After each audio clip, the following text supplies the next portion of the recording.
زما خوږی بچی السلام علیکم ورحمت الله. لوري قرآن پاک کې واضح راغلی دی. ګوره بچی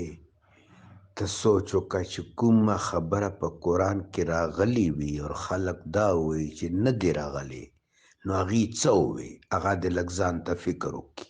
او بیا چې کومه خبره قرآن عظیم کې نه وي راغلی او خلک دا وایي چې راغلی دی، نو هغوی څه وکړل بچی؟ قرآن عظیم خو الله کلام دی، دا کې خو دا حق هم نشته چې حدیث پاک پکې شامل شي. حدیث پاک به هم دا نه جدا وي. نبی کریم صلی الله علیه و آله و بارک وسلم زکه د پر خپل دور مبارک کې وسیع پیمانه باندې، محدود پیمانه باندې خو وو. مثلا یو صحابي راغلو، هغه ورته وویل چې یا رسول الله ما ته هدایات راکا. نبی کریم علیه الصلاۃ والتحیۃ والسلام هغه ته نصیحتونه وکړل. نو هغه ورته وویل چې یا رسول الله ما نه خبره هیریږي، ما ته به یې ولیکئ. محبوب پاک علیه السلام سیدنا علی علیه السلام ته حکم ورکړو اکتب لابی شاه، چې ابو شاه دې پر دا خبرې ولیکئ. دغه شان یو حدیث کې راځي چې حضرت سیدنا ابو هریره رضی الله تعالی عنہ یو بل صحابي و، هغه محبوب پاک علیه الصلاۃ والسلام ته چې یا رسول الله کله کله تاسو جلال په کیفیت کې وای، بیا هغه کیفیت کې چې کومه خبره وکړئ هغه هم ولیکو. محبوب پاک علیه الصلاۃ والسلام ته وی چې هغه الله قسم چې کوم په قبضه کې زما جان دی، زکه په کوم کیفیت کې هم زما خله نه صرف حق خبره وځي. دغه ځای نه دا کتابت حدیث ډېر دلیلونه دي بچي، لیکن اصل توجه کتابت آیات الهی باندې وا.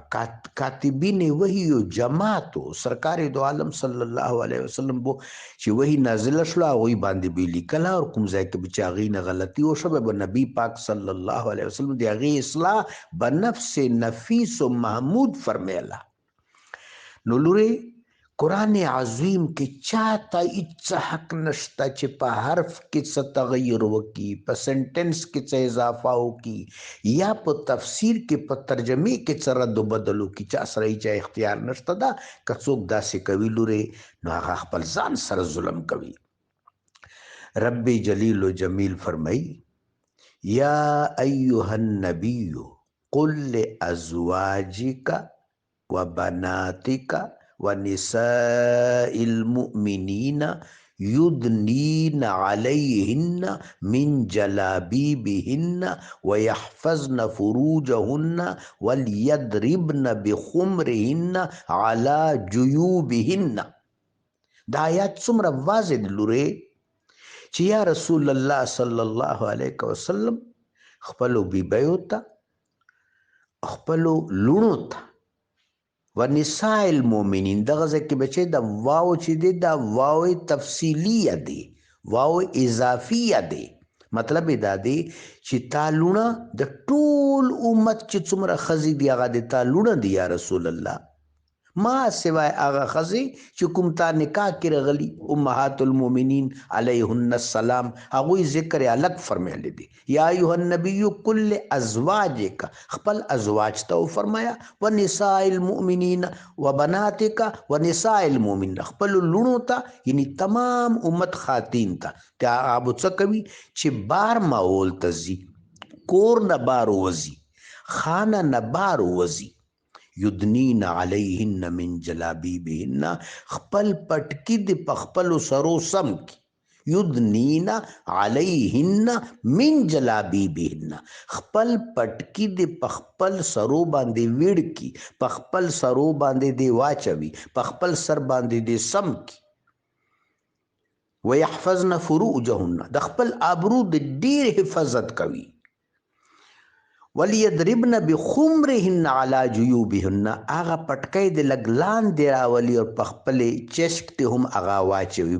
بوکل دی ووایي، څنګه چې دا عموما په سر باندې لوپټا او لاندې مغزي نه لاندې بدن باندې هم هغه لوپټا راوڅرخوي که نه بچی. دغه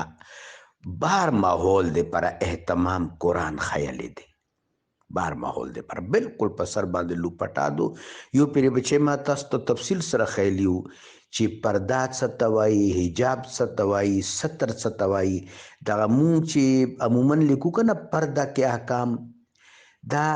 زمونږ غلط العام دی لورې پرده خو به هغه چې امهات المؤمنین کورو دروازې نه بار به یو ټاټ کپړه لګېدلې وه هغه ته قرآن پاک پردا ویلی دي فاسألوهن من وراء الحجاب هغه ته حجاب ویلی دي ستر دې ته وایي چې که مجبوري یو نر سړی چې مونځ کوي نامنه ونسه ګونډو نه لاندې راسه چې هغه بطن لازمن پټ وي هسې مونځ نه کیږي نو دغه شان خاتون پورا جسم ملبوس تا صرف چہرہ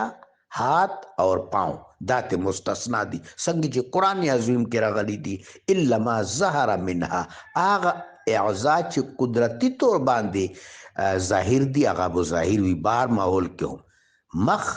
لاسونه هینډز اور خپې فوټ دا پردینا یعنی جلباب نه اصل چې کوم لفظ د بچی دی د پر هغه پردا ستر حجاب نه دی اصل لفظ هغه دی چې قرآن کې راغلی دی جلباب جلابی بهن داغه نه لفظ مشتق تی ماخوذ دی جلباب نو هغه جلباب ترجمه تاسو لوپټا هم کولی شئ ردا هم کولی شئ چادر هم کولی شئ اوړنی هم کولی شئ پټکی هم کولی شئ وغیره وغیره نو دا قرآن عظیم کې راغلی دی بچی حجاب خبره خو ما وکړه ستر خبره مې وکړه نو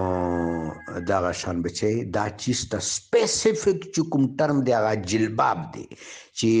بالغې بچی بالغې بچی 18 سال کې یو بچی بالغ شي هغه نه پس بچی څومره پرې چې هغه بشري تقاضا وي دومره پرې بیا هغه دا چیز نه مستثنا نه دی یعنی چې هغه کور نه بارځي کور کې پابندي نشته دی محرم مخ کې پابندي نشته دی ولا یبدین زینتهن الا لبعولتهن وآبائهن وآباء بعولتهن او اخوانهن او بني اخوانهن او اخواتهن او بني اخواتهن او نسائهن او ما ملکت ایمانهن ټول تفصیل الله تبارک وتعالی جل وعلا خیلی دی ها کور نه چې بار وځي بچی به جلباب اهتمام کوي جلباب څه ته وایي لورې په سر باندې لوپټه اور لاندې مغزینه لاندې بدن به هم پکې پټ کی خو بچی دا قرآن کې راغلی دی څوک وایي چې نه دی راغلی لورې